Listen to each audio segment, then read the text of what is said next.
Al-Quran ya, di dalam surat Asyam ayat 13. Naqatullah, unta Allah. Apakah unta Allah, unta Allah itu ciptaan Allah atau tiupan Allah? Bukan. Tentu unta itu bukan bagian dari Allah juga, tetapi unta yang dimuliakan oleh Allah. Nah begitu juga Baitullah, rumah Allah, apakah itu dari dia juga? Atau yang disebut Ka'bah? Bukan berarti bagian dari Allah, tetapi rumah yang dimuliakan oleh Allah. Nah demikian pula tentang ruhu, berarti ruh yang Allah ciptakan dan dimuliakan. Nah kita akan merujuk kepada hakikat ruh, bahwa Allah itu menegaskan kan itu, wa yas'alunaka 'anir ruhi, bertanya kepadamu tentang ruh, katakan ruh itu termasuk urusanku. Nah kalau misalkan si abang tadi apa namanya, di situ akan merujuk tentang nafatu itu ya, tentang menafatu itu akan merujuk kepada tafsir. Sama dengan tafsir itu, Allah benar meniupkan seperti manusia meniupkan balap, itu salah. Bahkan para ulama tafsir ya menjelaskan bahwa nafatu adalah ungkapan untuk pemberian kehidupan. Artinya Allah itu memberikan ruh kehidupan kepada jasad Adam sehingga Adam itu menjadi hidup. Nah kalau di dalam tafsiran ulama Imam Ibnu Katsir, beliau menjelaskan ruh yang ditiupkan kepada Adam adalah ruh yang diciptakan oleh Allah, bukan bagian dari zat. Ibnu Al-Qurtubi, beliau juga menjelaskan penyandaran ruhku adalah penyandaran kemuliaan, bukan penyatuan dengan Allah. Bahkan dari Imam Al-Ghazali, beliau juga mengatakan bahwa ruh manusia adalah cahaya kehidupan yang berasal dari perintah Allah, bukan dari zat Allah. Itu. Kalau dari mana sih unsurnya ruh ini? Nah unsurnya itu akan merujuk kepada Nur Muhammad itu. Itu Bang, siapa nih Bang Jahanam?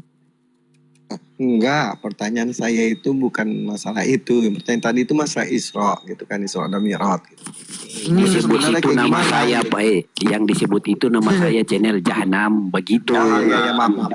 Kau ini dari tadi ini pendengaranmu.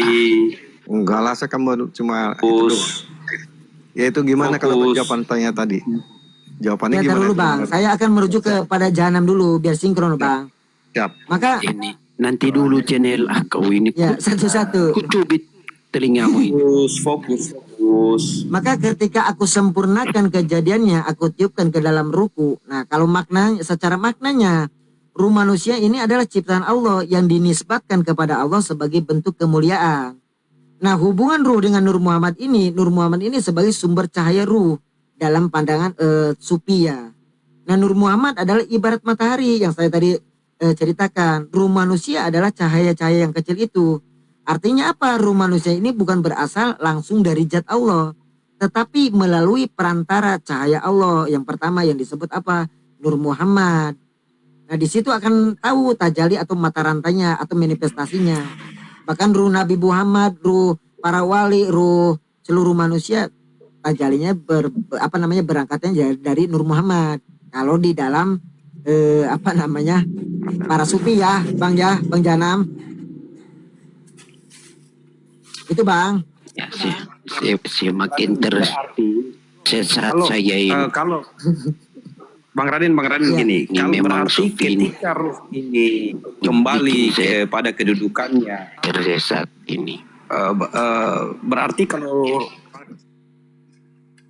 berarti ketika ruh ini kembali pada kedudukannya, yaitu diciptakan dari asalnya Nur Muhammad, berarti cocoklah ketika ajaran Islam ini mengajarkan tentang bagaimana cara kita itu menjadi kekasih Tuhan gitu, atau kekasih Allah. Ini menurut saya cocok gitu. Ketika ruh tadi itu kembali kepada Nur Muhammad gitu. Iya. Antara kekasih. Nah, ini cocok korelasinya menurut saya. Itu gimana kira-kira? Nah iya, jadi kalau saya kesimpulkan gini Bang. Kalau Nur Muhammad ini adalah cahaya yang pertama ciptaan Allah. Ruh manusia adalah pancaran atau yang disebut tajali dari cahaya tersebut kan. Nah ruh ini membawa potensi marifat karena asalnya dari cahaya Allah. Nah hati ini yang bersih akan memantulkan cahaya itu dengan sempurna, cahaya Nur Muhammad itu. Kalau di dalam kajian tasawuf dan hikmahnya ya, bahkan para ulama itu tidak sepakat satu angka baku tuh. Namun secara umum mereka menjelaskan bahwa dalam diri manusia untuk memudahkan pemahaman ya, ada lapisan atau macam-macam ruh sesuai dengan fungsinya atau tingkatannya. Itu Bang, untuk memudahkan saja. Contohnya pembagian ruh menurut para ulama. Ada yang disebut ruh jasmani atau disebut ruh hayat. Nah ini akan yang menghidupkan jasad. Pertama napas, detak jantung, gerak tubuh. Nah jika ruh ini keluar maka manusia akan mati. Kalau ruh nafsani ini yang disebut ruh jiwa. Ruh yang berkaitan dengan nafsu dan perasaan. Tempatnya apa? Keinginan, emosi, syahwat, amarah. Nah ini perlu disucikan atau yang disebut tazkiyatun nafs. Dikendalikan dalam pelajaran tasawuf. Nah ruh akli. Nah ruh akli ini yang disebut ruh akal. Ruh yang memberi kemampuan berpikir. Fungsinya apa? Memahami, menganalisis, membedakan benar dan salah. Nah ini yang membuat manusia berbeda dengan hewan gitu loh ya. Intinya gitu ya. Nah selanjutnya ada yang disebut ruh robani. Atau yang disebut ruh ilahi, ruh suci. Ruh yang paling tinggi dan paling halus berasal dari apa? Min ruhi. Dari ruhku. Dan yang apa ya? Yang di dalam surat Sad ayat 72 itu. Nah ini yang disebut fungsi mengenal Allah. Yang disebut apa? Ma'rifatullah. Merasakan kehadiran Allah atau yang disebut muraqabah, tempat tajalinya cahaya ilahi itu. Nah ini adalah hakikat ruh yang sebenarnya. Kalau jadi inti kesimpulannya di dalam diri manusia itu tidak hanya satu jenis ruh aja secara fungsi. Tetapi secara hakikat ruh itu satu. Namun memiliki banyak tingkatan dan manifestasinya. Yang disebutkan Mbah Fir'aun itu benar, ruh itu bisa berubah-ubah. Nah itu yang disebut kalau di dalam ajaran tasawuf. Makanya di dalam diri manusia ada kehidupan, ada nafsu, ada akal, dan ada cahaya ilahi. Nah jika manusia hanya hidup dengan jasad, maka ia seperti makhluk biasa aja. Jika hidup dengan nafsu, maka ia bisa lebih rendah dari hewan. Jika hidup dengan akal, maka ia itu akan menjadi manusia. Namun jika hidup dengan ruh, robani, maka ia akan menjadi insan yang dapat mengenal Tuhannya. Nah gini, pertanyaannya apakah sama ruh manusia dengan ruh binatang? Nah itu kan ada pertanyaan itu lagi ujung-ujungnya. Mantap. Bisa jadi lebih buruk daripada hewan itu. Keren, nah keren. Iya Bang.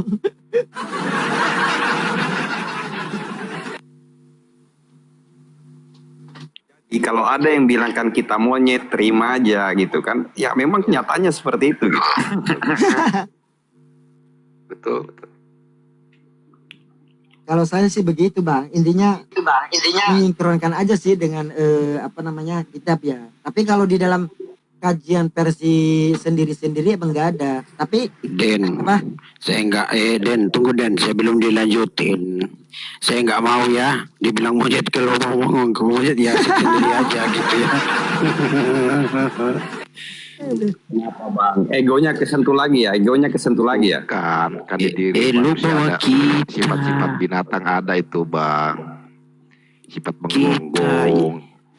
Ya udah Bang, kalau kayak udah Bang, kalau Abang masih ada sifat binatang ya Abang aja gitu loh.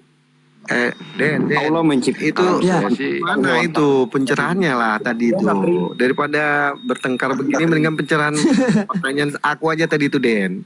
Iya kenapa Bang? bukan bertengkar. Bukan bertengkar Bang, dia takut. Dia takut menerima dirinya bahwa dirinya itu hewan. Dia takut Bang. Bukan saya manusia ini. Masa bawa kita pun Lanjut. Jadi gini Den, jangan bawa kita. Dia tersentuh barusan, lanjut. Ini semua lah ya, pokoknya semua. Saya cuma minta pencerahan aja nih. Masalah Isra Mi'raj tadi itu masih beleng-beleng saya itu, ya kan. Jadi Ya, di artinya Ilham ini nih, Bang Ilham ini nih yang bikin rancut, bisa melihat Allah itu Bang Ilham tuh yang ngomong tuh. jadi Bang, ya benar tuh. Ayat lagi. Bin Sihab, dia kan pakai ayat juga kan. Nah, yang saya mau nanya ketika Isra Mi'raj itu gitu kan. Itu menurut riwayatnya itu seperti apa gitu? Apakah Nabi Muhammad itu ruh dan jasadnya? Nah, kalau memang itu, ya kan pertama itu gitu kan. Kalau Isra-nya ya mungkin agak masuk di akal gitu bisa. Tapi ketika Mi'rajnya gitu kan, ruh bersama jasadnya juga kah gitu kan? Lalu ketika bertemu dengan pencipta gitu, Allah gitu. Nah, memandang kan gitu, ada bahasa memandang.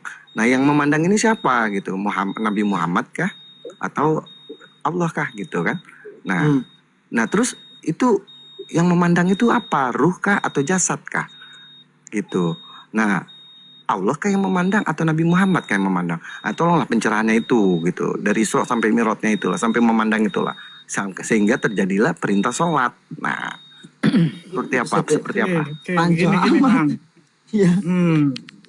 Di dalam peristiwa Isra dan Mi'raj itu kan Maha Suci Allah memperjalankan hambanya Muhammad. Maha Suci. Kan banyak kalimat-kalimat yang lebih megah lagi. Maha kaya Allah, Maha kuat Allah. Ya, Kenapa oke. dipilih? Terus. Iya, terus. Kenapa dipilih di situ Maha Suci? Karena Allah melihat kesucian hatinya Nabi Muhammad tadi yang telah dibersihkan oleh malaikat Jibril. Makanya kan tadi apa tadi? Ayat surat Al-Alaq, beruntunglah orang yang mensucikan hatinya lalu dia mengingat Tuhannya baru mendirikan sholat.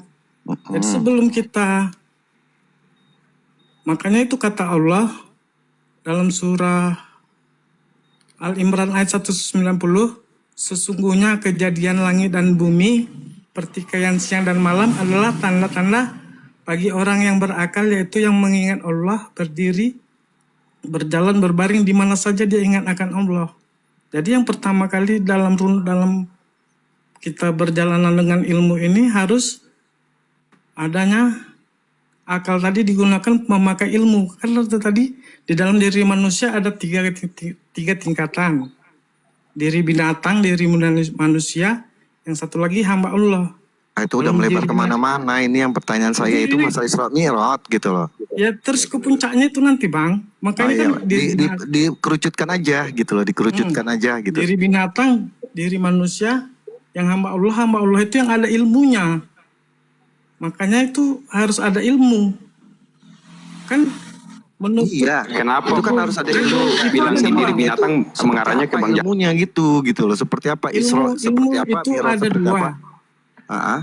Mi'raj itu nggak mungkin lah Nabi Muhammad jumpa dengan Allah dengan ruhnya aja. Kalau berpisah ruh dengan jasad mah meninggal lah Nabi Muhammad. Dia ruh dengan jasadnya. Memandang itu berarti ketika Mi'raj ruh dan jasad ikut gitu kan. Sesuai dengan Makin surat. tersesat saya makin tersesat saya dengan pemahaman kalian ini. Sepakat gitu Ya, maksudnya. kita kan pakai dalil.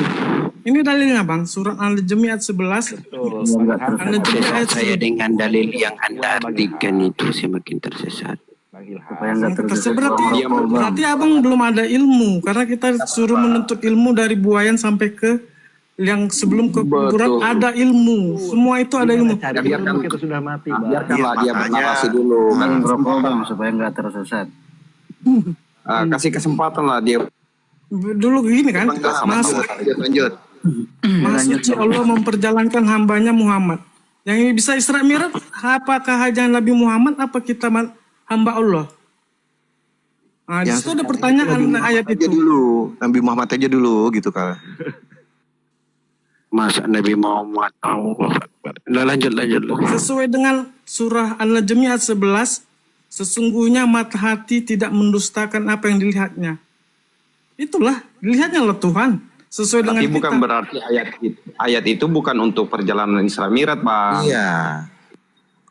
Yang saya tanya di sini ketika Isra itu dia memakai jasad dan ruhnya kah? Nah, ketika Mi'raj itu memakai jasad dan ruhnya juga kah? Nah, ketika ke Sidratul Muntaha itu ketika dia memandang, kan ada bahasa pandang di situ. Nah, memandang. itu Nabi Muhammad itu berserta ruh dan jasadnya kah? Atau ruhnya Ruh saja? dengan jasad lah, Bang. Allah menggunakan mata hati, Jibril saja ndak bisa masuk, Bang. Jibril saja ndak masuk. Berarti Apalagi jasad mata nggak bisa dong. Gini loh, Bang. Berarti jasad nggak bisa dong. Sebelum Nabi Muhammad dibawa malaikat Jibril sampai ke Sidratul Muntaha, dari Sidratul Muntaha dengan sampai ke Aras itu hanya Rasulullah yang bisa sendiri. Apa kata Jibril? Jika aku ikut sampai ke atas maka hancurlah aku. Kenapa hanya bisa Nabi Muhammad? Karena dia adalah dari nur, dari esensi dia dari nur daripada Allah tadi, nur Muhammad di dalam diri dia. Pakai cahaya, makanya itu surah An-Nur ayat 35, Allah memberikan nur langit dan bumi. Cahayanya itu tidak di langit dan tidak juga di bumi. Seumpama di dalam gelas, yang dalam gelas itu ada pelita. Itu di mana dia? Maka itu ada ilmu. Makanya kata Allah telah menyatakan dia tiada Tuhan selain dia, dan mengakui malaikat dan orang-orang yang berilmu. Jadi kita kalau mengenal Tuhan itu, mengenal Allah bersama Kesimpulannya dengan orang seperti yang apa? berilmu. Kesimpulannya, Saya mungkin tersesat saya ini. Iya, kesimpulannya Saya itu. mungkin tersesat saya ini. Kesimpulannya Bang, itu. itulah bedanya. Ayo Den. Giliran ya. Kasih pencerahan dulu. Itu aja saya tanya dulu, habis itu udah saya nyimak. Ya, mohon izin semuanya giliran ngomong ya. Ya, silakan. Ya. Kayaknya saya sepakat dengan Bang Ilham ini. Pertanyaan Bang Channel ini kan Isra itu melakukan perjalanan secara vertikal itu kan. Itu apa dengan roh atau dengan jasadnya aja, atau roh dengan jasad kan gitu ya? Betul. Kalau menurut saya dengan roh dan jasad. Adapun perjalanan itu bukan perjalanan seperti yang kita bayangin pada saat dia melakukan Isra itu. Itu adalah berdasarkan pengalaman-pengalaman sebelumnya yang pernah ditelaah. Pengalaman-pengalaman berinteraksinya pada zaman itu. Gitu loh. Pada waktu dia mengetahui kondisi Mekah, Madinah itu seperti apa, ya seperti itu. Oh, artinya di bahasa surat itu aku perjalankan gitu. Berarti bukan cerita. Perjalanan itu cerita berarti, bukan Rasulnya yang itu kan berdasarkan pengetahuannya dia kan. Berdasarkan apa namanya itu? Bang Ilham tadi kan disucikan dulu sebelum dia berjalan, hatinya disucikan dulu, dibersihkan dulu sama gitu kan, baru dia bisa. Ya, betul. Kalau nggak bersih, Disucikan, maka bersih, ketika bersih baru bisa. Nah ini di sini abang ini perjalanan itu cerita begitu, bukan dia benar-benar diperjalankan sama Allah gitu, bukan. Iya kan. Seperti apa nih? Kalau kita berada di konteks iman, ya yang pasti ya diperjalankan kan gitu. Kalau di konteks iman lo ya. Kalau kita tidak pernah lepas dari kata tidak ada kuasa melainkan dari kehendaknya kan gitu. Ya pasti diperjalankan. Artinya diperjalankan Nabi Muhammad pada saat itu, pada malam itu, dari Masjidil Haram ke Masjidil Aqsa. Diperjalankan. Yang Iya, pengetahuannya yang dikonekkan ke sana, bukan secara pengetahuannya atau fisikal. jasadnya juga gitu loh, beserta jasadnya juga. Ini gimana nih? Nah, ini kan yang nggak konek saya ini. Ya kan bukan berarti jasadnya tiba-tiba ke sana macus kayak pesawat gitu, bukan. Tetap Gini, maaf. tinggal. Izin. Ya itu kan dia dalam posisi diam, bukan bergerak kemana-mana. Adakah riwayat yang menerangkan dia dalam posisi diam? Izin sedikit meluruskan. Oh, silakan Bang. Ini kan keterangan, jangan menurut saya bilang. Berarti kalau menurut saya, kan kita keterangan ini semua, rantaian keterangan yang kita tahu tentang Isra Mi'raj itu menurut apa ya? Menurut para ulama. Jadi saya kurang sepakat dengan Bang Bintang. Menurut saya Isra Mi'raj itu begini. Padahal bukan menurut kita kata ulama. Jadi tidak bisa kita, itu dasarnya diam. Bukan itu tidak bisa menjadi hukum pembenaran. Bahkan ada, betul Abang Channel ya, apakah berjalan ruh dengan jasadnya? Bahkan ada yang bilang dengan jasadnya. Nah itu tidak bisa mendebat. Kita mah hanya kata orang. Jadi rangkaian keterangan menurut faktanya. Mungkin saya bisa tanya ke Bang Ilham nih. Anda berbicara tentang ilmu. Saya tanya, ilmu Anda untuk mengetahui dengan hakikat ini sudah sejauh mana? Kalau pakai ilmu. ilmu itu didapat dari mana dan definisi ilmu itu apa? Itu untuk Bang Ilham. Bang Ilham selalu ngomong harus pakai ilmu. Saya tanya, ilmu apa yang dipakai dan harus dengan apa berilmu itu? Ilmu itu gini, apa arti ilmu lah? Itu aja dulu deh untuk Bang Ilham. Kalau pakai ayat-ayat terus, dalil terus, jangan pakai teks ya. Ini lagi nggak bahas ilmu ini. Yang ditanya itu Ilham. Ya, ilmu gaib, ilmu batin itu kan ada teknik. Anda tidak bisa, Anda ilmu itu apa? Ilmu itu apa coba? Arti ilmu. Ilmu itu pengetahuan. Ilmu itu pengetahuan. Pengetahuan sesuatu yang tidak kita tahu menjadi tahu, itulah ilmu. Bukan ilmu itu cahaya. Bukankah ilmu itu cahaya? Yo, ilmu itu Yang cahaya. bisa diginilah, yang bisa diserap ginilah Bang Sihab, yang bisa Bukan. didefinisikan secara sederhana lah. Kalau kita langsung Kalau definisikan Bang ke cahaya itu ilmu itu gimana, apa? Pak? Yang Ilmu itu bercahaya nurun, itu kan? Ilmu ilmunya. nurun, Kalau ilmu itu cahaya. Nah, sebenarnya itu masuk Yang- sebetulnya. Bukan ilmu itu yang pengetahuan. ini ilmunya cahaya, ilmumu bukan kegelapan, paham nggak? Gitu. Gini, Coba kan tadi Bang saya Ilham ngomong, menjawab lampu, pertanyaan. cahaya. Coba saya menjawab pertanyaan Om Channel ya. Ya. Pertanyaan Om Channel. Kita memakai apa konspirasi logika aja Om Channel ya. Naruh di wire Kita, ya, kita memakai konspirasi logika aja ya. Lanjut. Begini Om Channel. Beberapa mal bisa. Begini Om Channel. Saya minta kejujuran Om Channel. Ya, kita sederhanakan aja lah soal Isra Mi'raj ini ya. Sederhanakan saja. Pean pernah kemana? Pean pernah kemana? Bentar-bentar saya tiktokan dulu ya. Minta waktu ya sama Om Channel. Pean pernah berkunjung kemana Om? Saya kalau masalah ditanya pernah kemana ya, saya di sekitar saya, di daerah saya aja. Gitu. Paling jauh saya ke Yalah. Sumatera. Ya oke lah, di Sumatera, di daerah yang tempat Pean pernah kunjungi lah ya. Daerah mana itu terserah lah Pean ya. Daerah mana terserah sampean itu ya. Coba sampean bayangkan daerah yang pernah daerah yang pernah Pean kunjungi itu. Coba Pean bayangkan. Oke, sudah siap saya Bisa. bayangin. Bisa. Bisa. Itu Pean memakai jasad apa bukan? Pakai apa enggak pakai jasad itu? Oh enggak. Tuh. Enggak pakai jasad. Loh, wadahnya ingatan Udah itu kan nggak ada. kepala Bang Channel masih ada.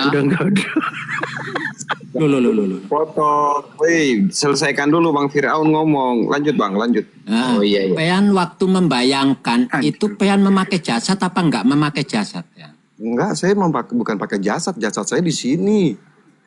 Tuh. Lah iya waktu membayangkan itu pakai jasad apa enggak? Enggak, saya memakai akal pikiran saya, bukan pakai jasad saya. Lah, gimana? Aku bilang saya ini semakin tersesat dengan kemampuan kalian itu. Semakin tersesat itu loh. Yang ditanya itu berdasarkan logika kan? Itu namanya Kalau logika saya begini. Begini kan tadi katanya bermain logika. Oke. Terus mau ngapain ini Bang? Lanjut Bang Firaun. Iya, Terus ngapain? ujungnya ini. Ketika saya Jangan pakai lupa. logika diketawain. Orang jasad Lanjut, saya di sini lanjut, kok. Bukan logika. Kalau iyalah, gini gimana nggak ketawa saya loh. Kau mikir nggak pakai jasad gimana ceritanya gitu. Sedangkan pocong aja mau nakutin orang pakai jasad gitu loh. Pocong loh. Lanjut Bang Pocong. Pencerahannya Bang Den. Mau lompat aja mesti ada jasad gitu. Sekarang saya di sini. Terus abang suruh saya berpikir, membayangkan saya ada di Sumatera. Ya, Iya. Ya saya waktu Pean membayangkan itu pakai jasad apa enggak? Itu loh. wah yang Punya Bang ketika Chanel pakai. kalau membayangkannya pakai. Dengan jasad. Dengan Iya, jasad kan ya, sekali oke. ini kan iya pakai kalau waktu membayangkannya pakai. Terus. Nah, yang jelas. Yang jelas. Nah, terus arahnya mau kemana ini? Lanjut Bang Firaun, lanjut. Ketika Pean nggak pakai jasad terus jasadnya taruh di mana gitu loh. Kan Saya lebih tersesat ini dengan aduh. Nggak jelas. Oke, terus Bingung juga saya. Ayo Den, coba Den. Ada Ini nggak apa Den? ini? Pencerahan Den, pencerahan Den. Sama aja dengan Rasulullah waktu Isra Mi'raj itu ketika Rasulullah Isra Mi'raj itu ya tahu nggak apa namanya Isra itu artinya apa? perjalanan. Isra itu artinya apa? Perjalanan apa? Ya perjalanan. Perjalanan Tubuh. perjalanan pikiran itu, perjalanan ingatan. Tubuh fisik enggak? Ya pakai fisik lah. Emang nggak fisik pakai emang Itu kan Guntur wow. Nggak pakai fisik. Iya, artinya tubuh itu ikut berjalan nggak? Nah, kalau dia nggak ikut berjalan Bang, kalau dia tapi cuma pakai fisik. Ya gitu, fisiknya nggak ikut berjalan kalau dia gitu Bang Ilham. Ya tergantung kalau perjalanannya itu pakai fisik ya Kalau pakai Bang fisik. Fisiknya kalau Bang berjalan ya Fir'aun- berjalan. Semalam bentar. Semalam Karena Bang Fir'aun saya bentar. membayangkan. Bah, semalam saya mimpi basah gitu loh. Saya mimpi basah. Keluarlah saya tuh air mani itu. Saya mimpi basah. Saya itu di Mimpi Jepang. baca nggak pakai jasad nggak? Ada jasadnya nggak? Keluar saking enaknya nggak ada jasad. Saking enaknya kan ada jasad. Saya mimpi main di Jepang. Iya, Jepang saya main tuh. Ini. Bang. Kan para ulama sudah menjelaskan kaitan itu. Kan kita mah hanya tadi saya kembali ke Ilham sebetulnya ini. Rangkaian keterangan, kita mah rangkaian keterangan menurut para ulama. Ada yang mengatakan dengan jasad dan ruhnya, ada yang ruhnya. Ini persis pertanyaan Nabi Isa ketika diangkat. Ya, ada dua versi. Bang bin Sihab. Gisi ya. Kalau menurut para ulama terus, kita kan sudah ada Al-Quran. Al-Quran sudah menjelaskan baca kitabmu. Nah, oke, terus Yo kitabmu ya itu dirimu. betul. Konsekuensi yang kamu dapat itu seperti apa? Ini baik apa enggak? Ya ndak usah nanya-nanya ke ulama lagi. Kalau Bukan nanya ke ulama, menanyakan baik kita buruk. tahu Isra Mi'raj dari siapa saya tanya? Dari Abang tahu ulama dari siapa? juga. Dari ulama Dari kan? ulama. Gimana sih? Bang Bintang ini juga. Bang Bintang. Bintang, Jangan saya tanya, Jangan kamu merujuk pada abang tahu sejarah Kamu baca Isra diri Mi'raj dari mana? Bentar, siap sebentar. Bang Bintang, ini ada kitab Baca porno di diri. sini. Ada kitab porno. Mau nggak? Saya buat sendiri loh. Mau nggak? Baca diri. Kalau Apa itu? kalau bahasa ikro kita baca Jelaskan beda. itu kira-kira. Bang Bintang. Bang Bintang tahu Isra Mi'raj dari mana, perjalanan itu dari mana? Kemudian Dari siapa? Dari tetangga Om siap dari tetangga saya Om. Kalau dari Al-Quran penutup teks kita mah tidak tahu tafsir. Itu Bang Raden ada tafsir Tobari, tafsir Munir, tafsir Sawi, banyak tafsir, ribuan tafsir. Jadi kita mah di sini, tapi saya terima kasih pencerahan nih dari Bang Jana, Pak Jana, apa jelas itu. Nah ini yang saya tertarik bagi Ilham nih, selalu membawa ayat-ayat dan ayatnya hafal per Bang ini. Sihab, Anda percaya enggak kalau banyak penafsir itu yang tidak divalidkan? Banyak Iya. percaya, Banyak kan? percaya, Percaya kan? percaya. Terus Kenapa? Dari apa kira-kira kok bisa nggak divalidkan dari apa? atau dari keilmuan masing-masing. Ya yang mempunyai keilmuan tentang Karena pendapat kan. betul. Apa bedanya dengan pendapat Anda? Pendapat kita meren. Kalau saya gini. Coba lah bang, pendapat- itu pasti ada korelasi dari ayat Al-Quran. Malah mungkin para ulama membuat suatu pendapat tanpa dari korelasi ayat Al-Quran. betul. Tapi kalau Bang Ilham selalu ke teks, ke arti, ke terjemah. Baca surat Al-A'la, misal ayat sekian, itu terjemah loh. Tadi siapa Terjemahkan Raden bilang, artinya kita gunakan dalam bahasa Indonesia. Kan kita bukan orang Arab bang. Kita kan orang Indonesia. Maka makanya pakai diterjemahkan ke tafsir. bahasa Bang Indonesia. Raden bilang, maka akan berubah makna. Itu Berubah mah makna arti. di Sekarang gini, Loh, Bang di Ilham, makna abang di belajar situ kan- Al-Quran pakai ilmu kan? Pakai ilmu Iya. tajwid apa pakai ilmu apa? Pakai ilmu ilmu Nasarah, tajwid Hah? Nasarah. Oke. Sekarang tadi mengutip ayat apa tuh coba tentang Isra Mi'raj. Anda bacakan suratnya, ayatnya bacakan.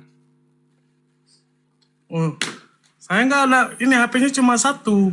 Saya nggak ingat hafal Al-Quran, Bang. Masa dilihat sih kan udah kalau ilmu itu sudah ada di otak kepala, tidak harus dibaca. Itu Subhanallazi. Terus? Subhanallazi al-Isra bi abdihi. Terus? Ilal Masjidil Haram tu Masjidil Salah di Aqsa. niaga tuh, Komo. La ilaha Di situ, illallah. di situ aja sudah salah. Makanya jangan di teks. Jadi, Itu bacanya aja menalanya salah, ilmunya di mana? Maaf saya bacakan ini. Jadi jangan dikit-dikit ayat anu bacanya aja Abang Ilham subhanallahi yang salah. Jadi karena jangan saya kan nggak dikit-dikit. hafal, Bang. Saya nggak hafal. Kalau saya Katanya buka punya ilmu. Kalau ilmu itu di luar kepala. Katanya tadi berilmu. Kau mau Allah bisa dilihat diskusi bagaimana dengan urusan saya? Allah dengan batin. Kau berilmu, kau mau diskusi dengan saya, jahanam. Boleh mengintimidasi. Nggak boleh mengintimidasi. Apa? Kenapa kau Bang Ilham juga tadi mau diskusi dengan saya? ilmu. Memang jing kau. Makanya saya tanya ilmu itu apa? Katanya ini. Ilmu itu apa? Makanya jangan dikit-dikit pakai ayat. Itu salah. Kita clearkan ini. Perjalanan Isra Mi'raj ini berbicara tentang puncak kesadaran tertinggi itu gimana menurut pandangan Bang Raden? Silakan. Oh iya. Bang Mon, pencerahannya Bang ke kita. Bahaya kalau Bang Ilham ini bahaya.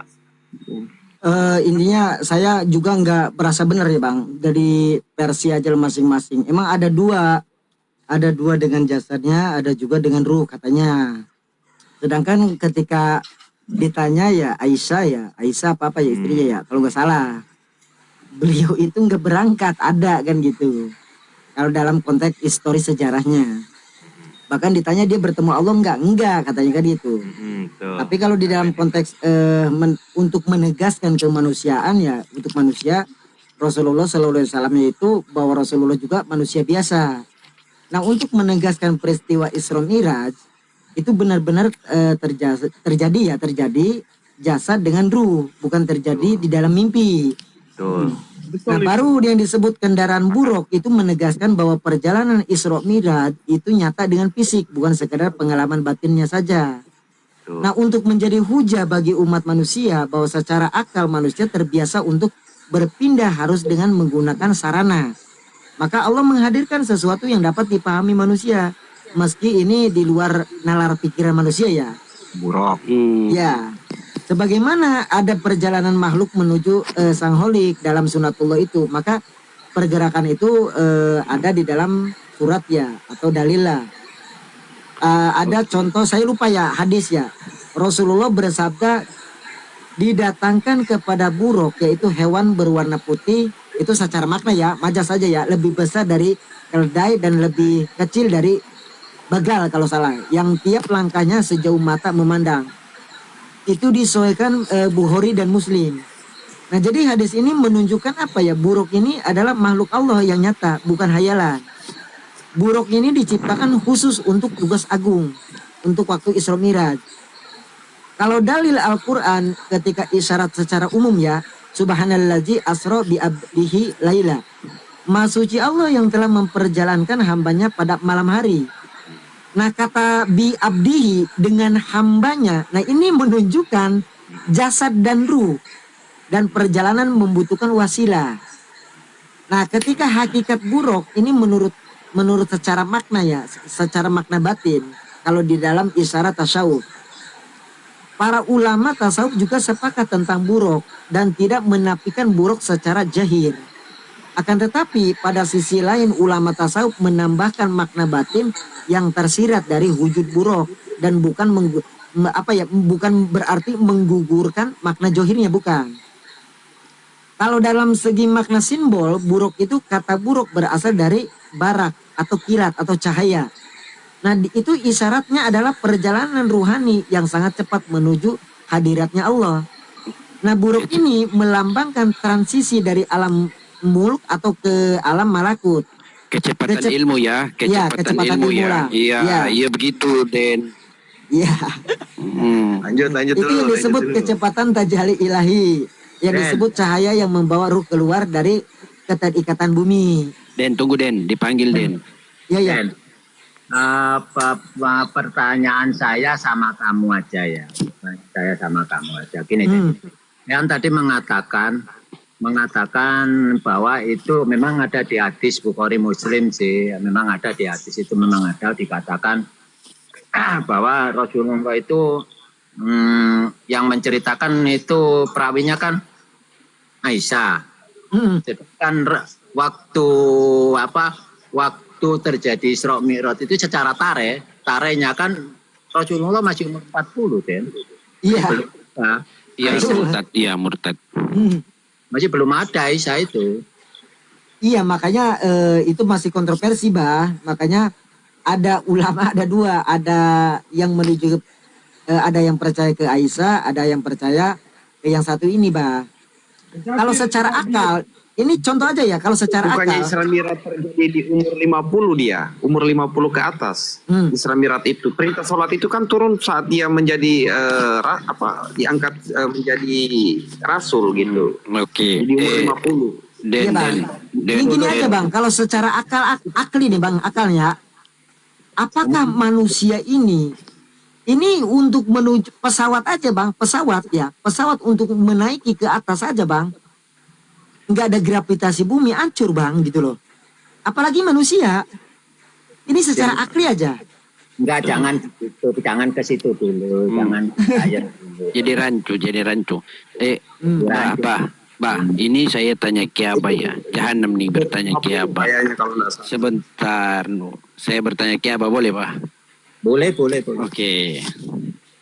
Ini kesi andainya boleh ya, saya bawa kesi andainya. Seandainya Jahanam sudah naik dia ke puncak kesadaran tertinggi, bolehkah Jahanam menyatakan seperti ini? Sesungguhnya Jahanam ini Sallallahu Alaihi Wasallam. Boleh? Boleh. Iya. Oh iya. Enggak kaleng-kaleng pertanyaan ini, enggak kaleng-kaleng Den. Bukan kaleng-kaleng. Terus kenapa? Mau divalidasi?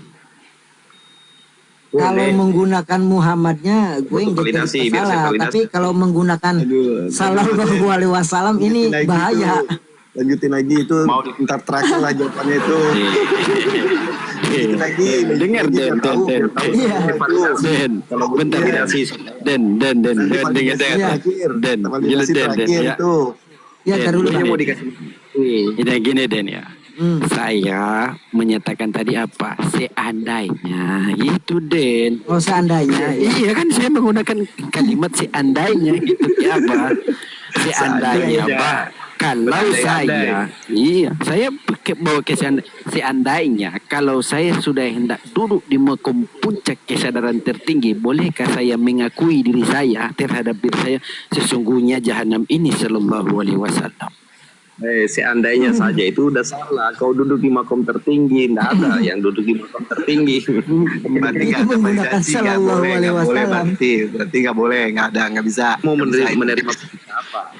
Nabi Muhammad itu kan menerima perintah sholat. Perintah apa yang kamu terima? Itu hanya persinggahan sementara. Kau mau duduk di makom situ mau ngapain coba? Iya. Oke, Bang, kita lanjut, Bang, ya. Kita lanjut ya. Lanjut. Ini loh, Den. Lanjut. Oh iya, silakan. Ada lagi, Bang, silakan. Kisah itu ditarenya itu sebetulnya itu kisah itu Isra Mi'raj itu terjadi masih di dalam Rasulullah masih berada di dalam masa-masa Hanif dia itu Hanif. Masa Hanif itu apa? Masih di dalam Siti Khadijah. Masih dalam kekuasaan Siti Khadijah waktu itu. Transisi, masa transisi. Umur 50 Bang. Bukan 40 kok. Bukan 40 masih dalam masa 40 tahun. 40 tahun itu Dicek dulu. masih Udah dalam lewat 40 Bang. Saat Rasulullah Bukan 40 tahun, bukan. Bukan. Ah ya, jadi gini ya. Coba dicek. Jadi saya lanjut tadi ya, Pak ya. Jadi saya lanjut, Pak ya. Kenapa saya tidak boleh mengakui Sallallahu Alaihi Wasallam? Karena bentar dulu Nurdin. Kalau saya mau memakai Sallallahu Alaihi Wasallam itu nggak boleh. Kenapa? Karena sadar setengah jam aja saya susah. mau sadar setengah jam aja saya susah, makanya nggak boleh saya itu. Sadar setengah jam ya. Iya. Baru itu kan. Mengakui dia itu. Saya aja bang pakai nama Muhammad, nggak ada masalah bang. Saya aja pakai nama Muhammad nggak ada masalah. Siapa yang mempermasalahkan? Kau juga yang sebut-sebut masalah. Saya bilang saya nggak boleh memakai Sallallahu Alaihi Wasallam itu secara kenyataan ya, bukan andai-andai. Bukan andai-andai. Karena apa? Sadar setengah jam aja saya susah gitu. Nah, lanjut Den. Lanjut Den. Kan tadi buruk ya, buruk. Ya buruk. Tidak, buruk. Bang, bukan buruk. Umur Rasulullah menerima perintah sholat itu di umur berapa? Ini penting. Itu 50 kalau itu ya, kalau nggak salah. Kalau di Saya nggak penting itu. Kalau saya nggak penting, itu. Kalau Den, saya mau itu turun sudah Den. Den, saya mau turun Den. Saya sudah selesai Isra, semua Mi'raj saya. Iya, silakan. Ya sudah, ayo. Assalamualaikum. Assalamualaikum warahmatullahi wabarakatuh. Waalaikumsalam. Jadi kalau umur 50 itu udah cocok. Artinya ada saksi yang melihat bahwa Nabi Muhammad pada saat itu tidak kemana-mana gitu. Iya. Iya kan itu di satu sisi, lain itu menyatakan Rasul itu Isra dari ruh berserta Ruhnya saja. jasad. Nah, Iya. kan ada sarananya apa? Sarananya itu buruk itu. Iya, jadi kalau masalah itu intinya masing-masing aja ya Bang. Intinya mana percaya, lebih percaya kemana itu Ya, monggo lah. lanjut dulu. Ntar dulu Bang, ini ada yang mau naik Bang, benar. Sebelum saya turun ya. Saya mau turun Ya. Bang Den. Ya. Ya silakan.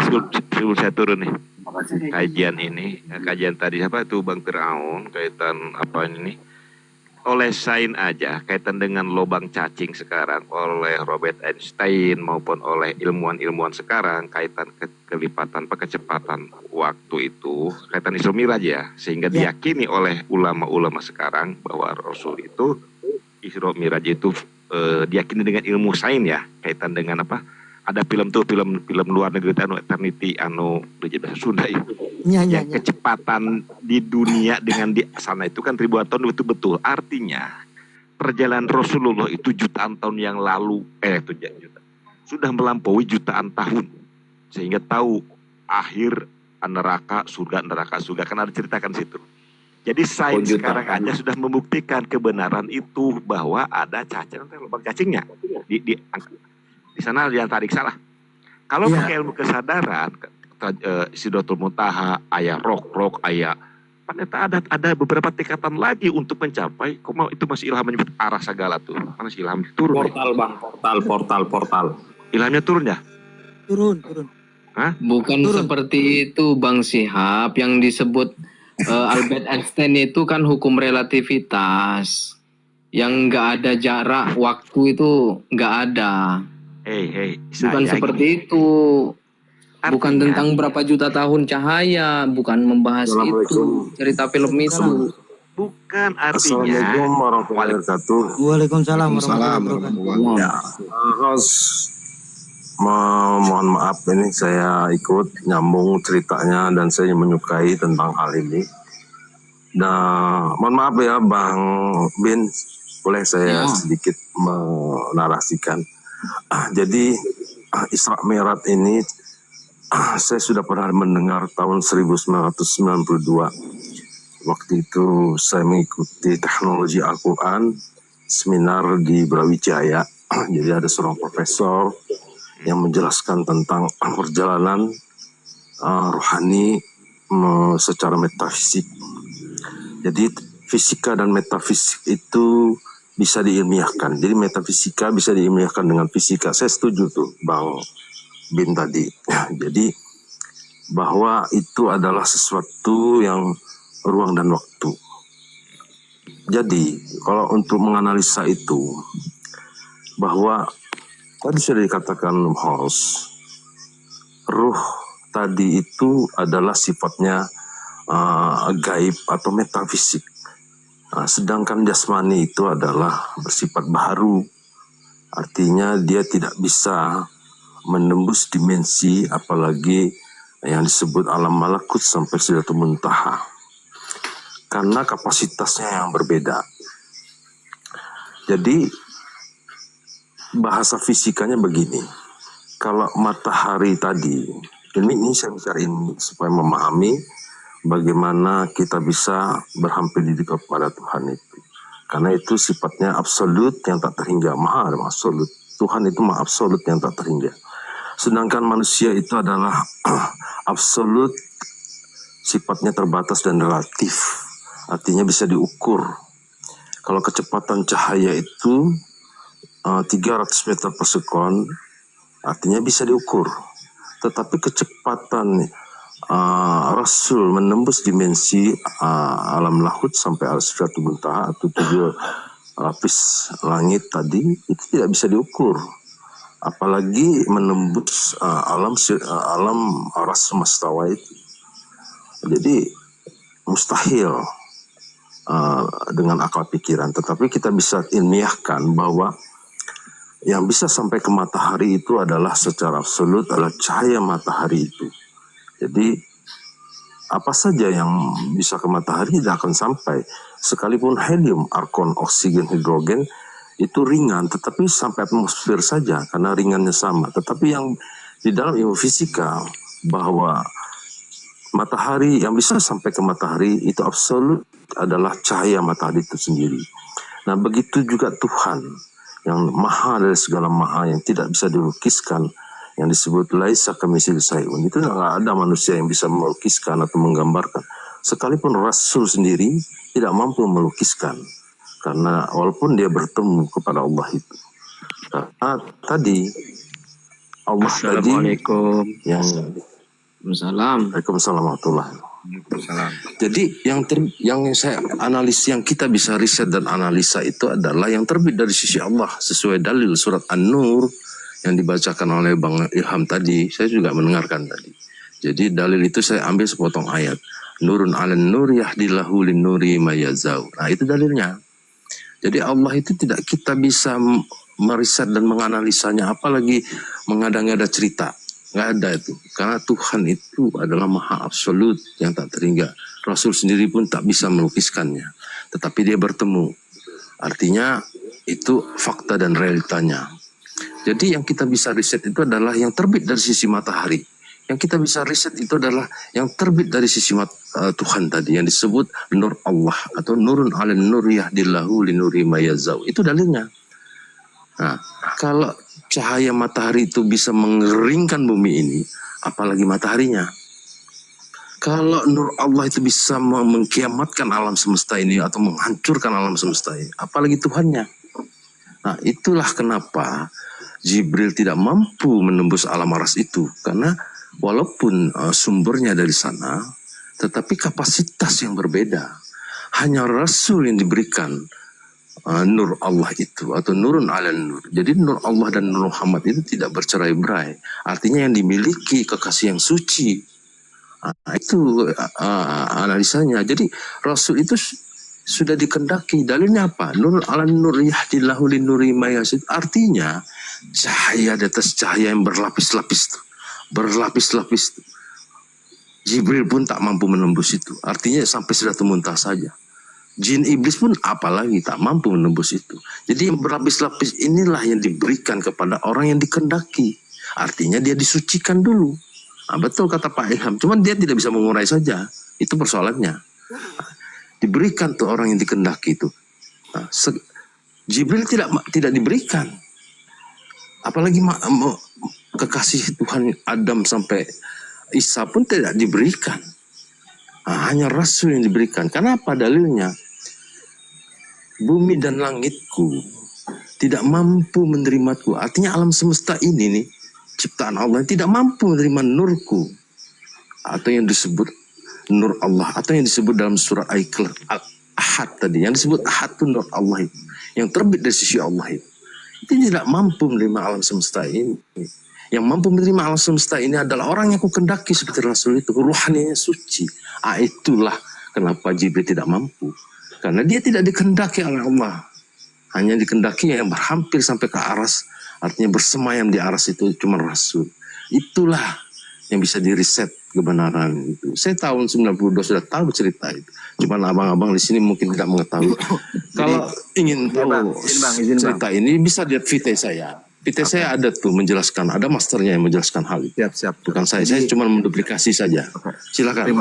Terima kasih Bang. Jadi di sini saya bisa menarik kesimpulan gitu Bang ya. Artinya ini baru bisa kita pahamin gitu. Setelah Abang ini bernarasi tadi sesuai dengan riset, sesuai dengan kajian dia, seminar dia.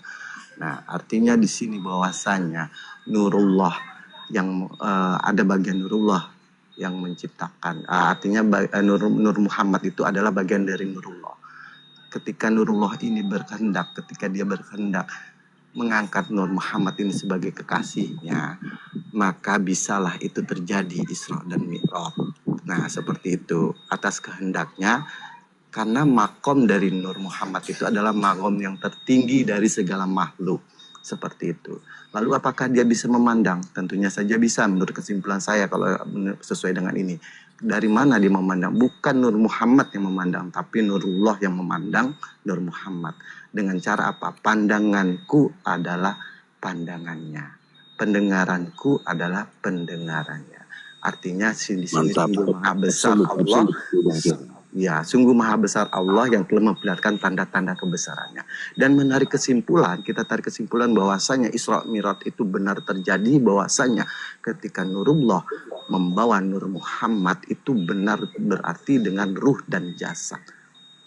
Jasad tidak lebur. Kenapa tidak lebur? Karena Nurullah itulah berkehendak. Kalau tidak menghendaki, maka leburlah itu jasmani dari Nur Muhammad. Betul kesimpulan saya tambahkan sedikit Bang Channel, saya tambahkan sedikit terpaham ya tentang. Jadi kita tidak bicara tentang zat Allah. Allah yang tadi saya bilang laisa kamisi, ya mampu kita. Saya bicaranya Nurullah aja cahayanya. Jadi kita riset dari Nur Allah sesuai dalil Nur ala nur yahdillahu lil. Jadi gini, yang terbit dari sisi Allah, Nur Allah inilah yang disebut Ahad. Ini Ahad dia. Ini saya menduplikasi dari Buya Arazi. Nur Allah ini mengeluarkan percikan yang disebut Ahmad. Nah, Ahmad inilah yang disebut induk dari segala ruh manusia di muka bumi ini. Nah, ini yang suci, ruh ini.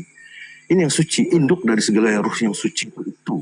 Nah, Nur yang disebut Ahmad inilah, atau Nur Ahmad inilah cikal bakal dari Nur Muhammad. Artinya yang menciptakan alam semesta sampai bagian dari ruh manusia itu alam Nur Muhammad inilah yang dimaksud. Nah, tapi ini suci dulu, karena Allah itu maha suci dan tidak akan dia menghendaki yang tidak suci. Ini persoalannya. Jadi kalau ingin berhampir kepada Allah yang seperti Rasul tadi, suci dulu ruhaninya. Suci dulu. Suci dulu. Minimal wahai orang yang berjiwa tenang, kembalilah kepadaku. Disesuai dalil surah Al-Fat ayat 27-28. Ya ayat Tuhan nafsul mutmainnah irji'i ila rabbiki radatan marah. Itu dulu. Untuk mencapai kesucian itu ada makam-makam tersendiri. Tapi kita yang Allah hendaki untuk umatnya, dituntut umatnya itu supaya dia menuju kesucian itu jiwa yang tenang dulu. Karena yang disebut nafsul mutmainnah tadi itu jiwa tenang. Di atas itu ada lagi 3 level itu. Sampai ke level makam Rasulullah. Ini tidak semudah yang kita bicarakan sebenarnya. Tapi ini adalah makam ruhani, artinya perjalanan yang menembus dimensi alam malakut 70.000 tahun. Coba Anda bayangkan 70.000 tahun. Jadi 70.000 tahun alam dimensi Tuhan itu, alam malakut itu bukan alam Tuhan. Alam malakut itu, alam malaikat. Malaikat di situ tuh bersemayam tuh. Alam malakut itu 70.000 tahun, artinya satu hari 24 jam di dunia. Itu perjalanan malakut 70.000 tahun. Apakah itu bisa dipakai akal pikiran menembus di situ? Nggak bisa. Nggak ada cerita itu. Kalau bisa mengurai ke sana, itu cerita bohong kosong. Karena tidak pernah beriset kerohanian. Jadi kuncinya saya mau bertanya boleh ya? Oh, silakan Bang. Bang Basudewa, kan sudah dijelaskan seperti itu ya. Itu berarti dalam konteks seperti apa perjalanan Rasulullah itu ke Sidratul Muntaha itu dengan physically yang seperti biasa yang bisa kita bisa lihat secara empiris apa gimana? Saya Izin, Bung Raden. Siapa ya? Oh ya silakan Pak Dokter, silakan. Iya. Pak Dokter, Assalamualaikum. Waalaikumsalam warahmatullahi wabarakatuh. Saya juga pernah membahas ini dengan seorang ulama Kairo, seorang S3, dan satu waktu masih kita zoom dulu. Ya. Zoom yang kita banyak orang itu hampir bisa sampai 100 orang. Nah, disitulah diterangkan dengan jelas dengan berbagai macam hadis yang dijadikan acuan untuk memberikan penjelasan bahwa apa yang disampaikan saudaraku tadi, siapa namanya, bahas dewa apa ya, benar. Subhanallazi asra bi abdi itu bukan roh dan bukan jasad tapi utuh. Namanya abdi, hamba, statusnya adalah roh dan jasad. Asra bi abdi lailan minal masjidil haram minal masjidil aqsa barakna. Di situ ada berkah. Di sini ada berkah, berarti memang ada pelindung yang sudah disiapkan Allah yang disebut tadi nur ala nur. Kemudian dalam berbagai hadis Rasulullah itu ditidurkan. Ini hadis ya. Sampai ke langit pertama, kedua, ketiga, sampai seterusnya. Dan pulang pun ditidurkan. Dari dalam perjalanan itu Nabi ditidurkan. Nanti sampai di tempat baru terjaga. Itu hadisnya seperti itu. Nah, waktu pertemuan berdasarkan hadis itu jaraknya itu 2 anak panah ya, 2 anak panah jarak. Jadi kalau 2 anak panah itu kira-kira jaraknya berapa ya? Seperti itu. Tetapi menurut riwayat hadis tetap ada tabir. Yang terjadi adalah komunikasi lewat seperti Musa, pendengaran. Nah, ini yang disampaikan oleh at-tahiyatu mubarakat salawat thayyibatu lillah, dibalas oleh Allah, assalamu alayka ayyuhan nabi, kemudian assalamu alayna wa ala ibadillahi sholihin, asyhadu an la ilaha illallah, dibalas oleh Allah, asyhadu anna muhammadar rasulullah. Jadi kemudian Allahumma sholli ala sayyidina. Jadi terjadi suatu dialog, itulah tahiyat kita, tasyahud.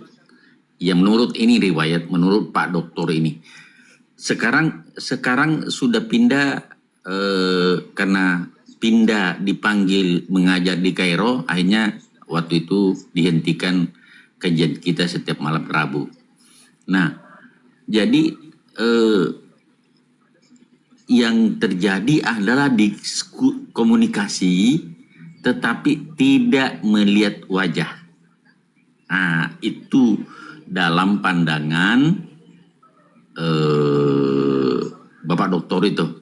Nah, seperti itu dengan hadis yang karena khusus membahas tentang Isra Mi'raj, jadi berbagai literatur yang dijadikan dasar untuk referensi untuk mengambil suatu kesimpulan. Intinya adalah ketemu langsung ya, tapi tetap ada tabir. Mungkin begini, tabir itu karena tadi berkah yang menyelimuti Rasulullah masih belum mampu untuk Rasulullah tahan. Mungkin seperti itu hakikatnya. Tetapi wallahu bisawab, yang pasti seperti itu yang diceritakan sampai Aisyah pun. Kenapa Aisyah mengatakan tidak? Karena tiba-tiba didapatkan, tiba-tiba dia Aisyah memang tidak dia berangkat dengan ruh karena dia menemukan Rasulullah. Nah, seperti itu saudaraku. Tabe. Assalamualaikum warahmatullahi wabarakatuh. Iya, saya mau bertanya dokter. Terima kasih Dokter Rahman. Saya mau bertanya dokter, Sidratul Muntaha itu adanya di galaksi mana ya? Karena kan yang namanya tubuh fisik paling jauh antar galaksi. Nah, kemudian Sidratul Muntaha ini adanya di galaksi mana gitu. Dan juga apakah sama langit itu sama dimensi? Ya coba.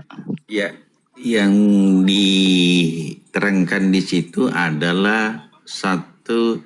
Jadi begini sebenarnya.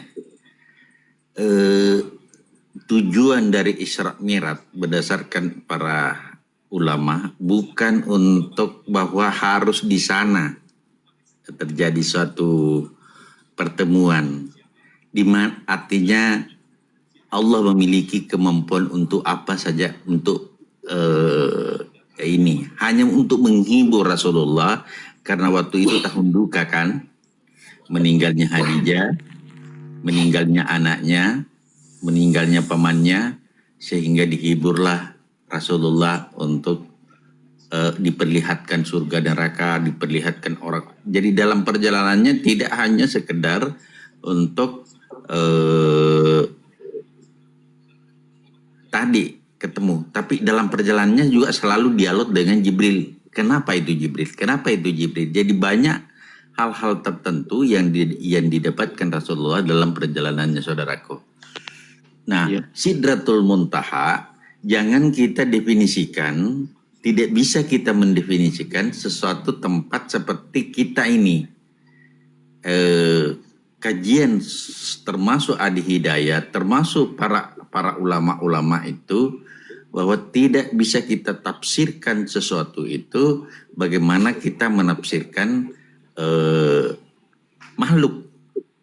Kita berbicara keilahian.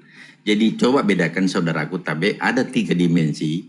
Dimensi saintik ilmiah, dimensi sunatullah sebab akibat, dan dimensi keilahian. Dimensi keilahian tidak bisa kita gambarkan seperti saintifik. Karena tidak mungkin mampu kita untuk mengidentifikasi seperti itu. Intinya adalah itu adalah keagungan Allah, tempat yang paling tinggi, artinya keagungan Allah. Nah, seperti itu dalam menafsir mustawa, Sidratul Muntaha,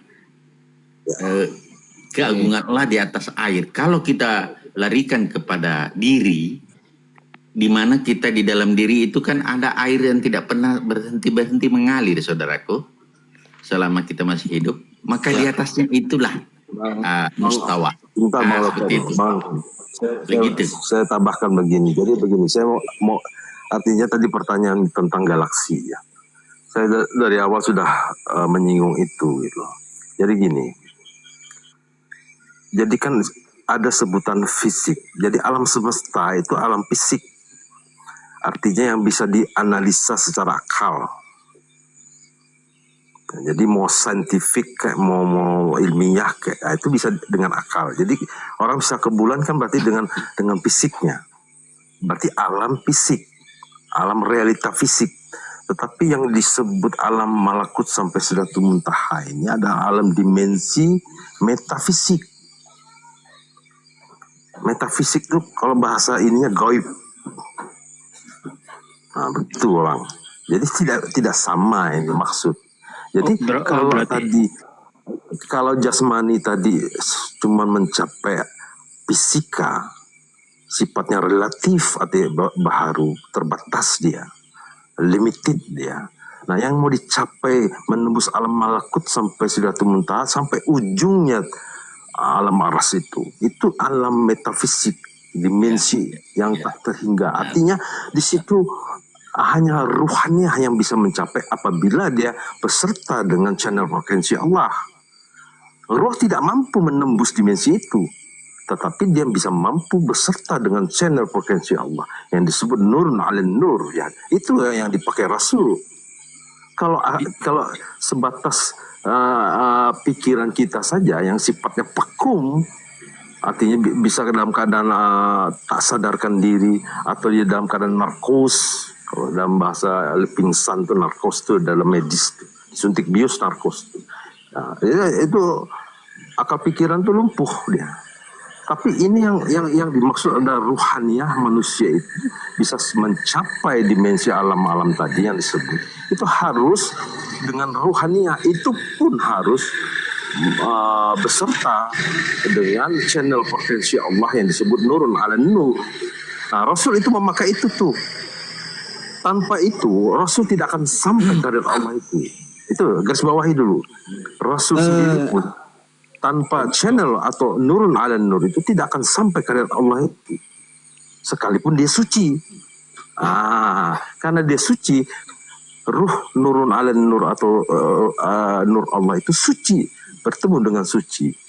Plus dengan plus itu ketemu plus. Tapi negatif dengan plus nggak akan ketemu. Makanya kalau masih dalam keilmuan bukan keilmuan rohani bersifat akli, sah-sah saja. Tetapi kalau dalam berhubungan dengan rohani metafisik, itu harus berhubungan dengan ruh yang suci yang disebut nurun ala nur, atau yang disebut Ahmad tadi, induk dari segala ruh tadi. Kalau jasmani adalah induk dari segala jasmani itu adalah Adam, berarti ruh juga ada induk dari segala ruh itu. Temui itu, cari itu yang disebut channel potensi Allah. Bang Basudewa, tadi saya sudah tertarik ya pertamanya dari Anda bernarasi itu sampai menyebut matahari itu bisa matahari itu orang satu-satunya yang bisa ke matahari itu ya sinar matahari itu sendiri. Itu saya sudah salut di situ ternyata. Tapi ke belakang ini kok seolah-olah penjelasan ini larinya ke ranah intersubjektif. Maksudnya? Masalah tentang tentang perjalanan itu tadi sudah membagi dimensi sampean. Dimensi yang sampean katakan ini yang ingin Anda katakan ini ada kaitannya dengan istilah termodinamika atau mekanika kuantum atau gimana yang Anda maksud? Ya, kalau dalam analisa ilmiahnya seperti itu. Tetapi ini sifatnya gaib, Bang. Kalau gaib metafisik ini, tetapi ilmiahnya secara fisika. Metafisik dan fisika itu kalau diilmiahkan ketemu dia cara berpikir kita. Nah, tetapi yang mekanika kuantum itu bisa dipadatkan loh, bisa gini loh. Tetapi itu masih fisik. Ini metafisik ini. Metafisik itu gaib, Bang. Jadi kematian itu gaib. Itu metafisik itu. Yang disebut kematian. Berarti ranahnya ke intersubjektif, bukan objektif lagi. Iya, Bang, saya berani bicara begini. Saya mengikuti teknologi Al-Quran tahun 92 dulu, pernah saya ikuti. Saya pernah, dan yang mengutarakan itu sudah menguji coba kebenaran itu. Bang Bintang, dari itu aja kita tuh udah metafisik dan fisik yang dijelaskan tadi dengan Bang Basudewa itu udah berseberangan, Bang. Nggak bisa nyambung gitu. Intinya gini, Bos. Bahasa sennya itu, nah kalau bahasa sennya bisa dijabarkan secara ilmiah. Ada benda, ada zat, ada padat, bisa. Tapi kalau metafisik yang dibicarakan Mbak Basudewa itu yang goib, nah itu goib.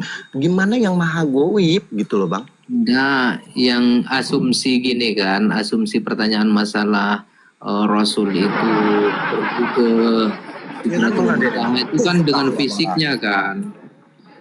Nah, pertanyaannya Bang Daeng ini bentar. Makanya Bang Daeng ini menjelaskan pesawat aja nggak bisa, terus sampai menanyakan Sidratul Muntaha itu di galaksi sebelah mana kan gitu. Ya, nah jadi gini, kenapa bisa kan gitu, sedangkan pesawat aja nggak bisa. Kalau nggak ada gravitasi pesawat hancur secara ilmiahnya. Iya kan, secara sainnya bisa dijelaskan mungkin, ya kan. Nah, ini tadi berdasarkan keterangan Bang Basudewa dengan Dr. Rahman, berdasarkan para ulama yang menerjemahkan hadis atau segala macam yang berdasarkan, entahlah saya nggak tahu mempelajarinya itu. Yang pasti Dr. Rahman itu belajar di Kairo ya. Nah, artinya di sini dari segi keilmuannya yang kita ambil di sini bahwasanya itu bisa saja terjadi di alam metafisik, di alam kemahagoiban. Karena di sini kehendak yang kita inikan lagi itu kehendak. Coba kita kalau pakai bahasa kehendak, yang berkehendak ini siapa nih?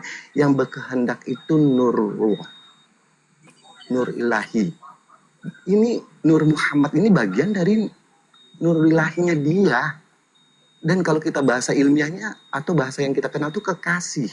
Magomnya ini bukan kekasih kayak kita pacaran. Beda bang, beda jauh gitu loh. Maka ketika dia berkehendak, iya bahasanya mohon maaf, kalau ketika dia kun fayakun, terus apa yang mau dibantah gitu. Nah, terus kalau misalkan Allah berkehendak, ketika Pak Dokter Rahman menceritakan itu kehendaknya Allah itu gimana juga? Bentar. Itu dulu Raden. Langit, Sebentar. langit sama Itu lain dulu. Gini. Lain dulu. Gini. Entah, Bang Chandra sebentar. Jadi kalau tadi bahasa host, Allah itu berkehendak, sah-sah saja, ya kan? Tetapi ada, coba analisa. Kalau Allah berkehendak, dia mengenalkan dirinya kepada manusia itu, ya kan? Ini maunya begitu tuh bahasanya kan, mengenalkan dirinya kepada manusia itu sah-sah saja. Dia maha berkehendak. Tetapi kenapa? Pertanyaannya kenapa? Kenapa Allah mengutus Jibril untuk mengenalkan dirinya kepada Rasul? Kenapa? Itu pertanyaan. Coba kenapa? Kenapa Allah Gini bang, tidak langsung sendiri mengenalkan kepada Rasul? Kenapa nggak langsung aja? Kan dia punya kehendak. oke. Kenapa? Coba jawab. Ada yang bisa jawab? Gitu kan pertanyaannya. Ya, Ya. sabar. Oke. Jangan pakai. Kan saya tadi belum selesai kan udah dipotong. Ada banyak pertanyaan. Kalau saya sih kan merujuknya kepada data lah intinya ya. Kita merujuk nih dalam kajian entah itu tasawuf ya, entah itu apapun itulah. Dirunut dulu apa sih secara makna simbol buruk ini kata dalam tasawuf ya. Kalau kata buruk berasal dari barkun atau kilat, cahaya. Nah ini isyarat dalam perjalanan ruhani yang sangat cepat menuju hadirat Allah. Nah buruk ini melambangkan transisi dari alam mulk ke alam malakut. Kecepatannya juga tajalli ilahi. Cahaya yang membawa ruh keluar dari keterikatan bumi. Nah buruk berasal dari simbol nafas yang telah ditundukkan. Kalau di dalam ajaran tasawuf, nafas yang liar ini sebagai penghalang miraj bagi ruh. Nafas yang tunduk, kendaraan menuju Allah. Nah buruk ini yang jinak kepada Nabi Muhammad SAW dan tidak jinak kepada selain beliau. Ini secara keilmuan ya saya ya. Nah ini akan mengisyaratkan tidak setiap orang bisa menunggang kendaraan miraj kecuali mereka yang telah mensucikan jiwanya. Nah Nabi Muhammad ya udah disucikan, bahkan udah dibelah dadanya juga kan gitu secara histori perjalanan dia ya.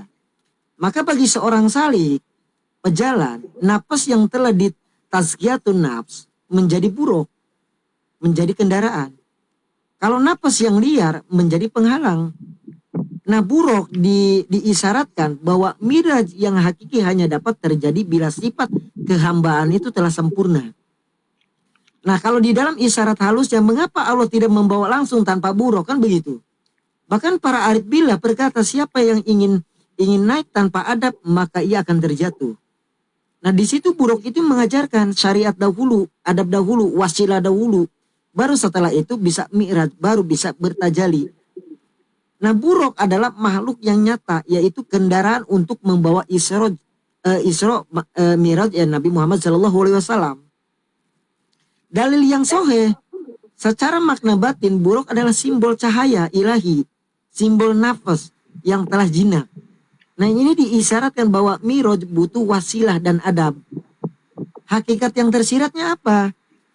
Buruk ini adalah rahmat Allah agar manusia tahu dan sadar bahwa jalan ke langit tidak dapat ditempuh dengan kesombongan, tetapi dengan kehambaan. Nah di dalam prinsip perbedaan dasar nih, perbedaan dasar antara mi'rajnya Nabi Muhammad SAW dengan mi'rajnya umat itu berbeda. Bahkan para arif billah juga pernah berkata, mi'rajnya Rasulullah SAW sekali saja itu terjadi secara nyata jasad dan ruh. Sedangkan mi'rajnya umat dapat berulang-ulang yaitu secara ruhaninya saja. Jadi secara maknanya Isra dan Mi'raj Nabi Muhammad SAW peristiwa agung yang telah luar biasa. Mi'rajnya seorang salik perjalanan batin menuju Allah. Nah tadi perbedaan kenapa enggak menggunakan enggak langsung aja ke malaikat. Kan itu. Kalau saya ngomong malaikat itu Izrail, kata il aja itu menggunakan apa sih? Il itu ilahi. Itu menunjukkan kepada dia juga. Yang disebut apa? Ruh Al-Qudus, Jibril juga. Kenapa nggak Jibril juga? Kalau Jibril itu artinya apa? Ruh Al-Qudus. Jadi kalau secara maknanya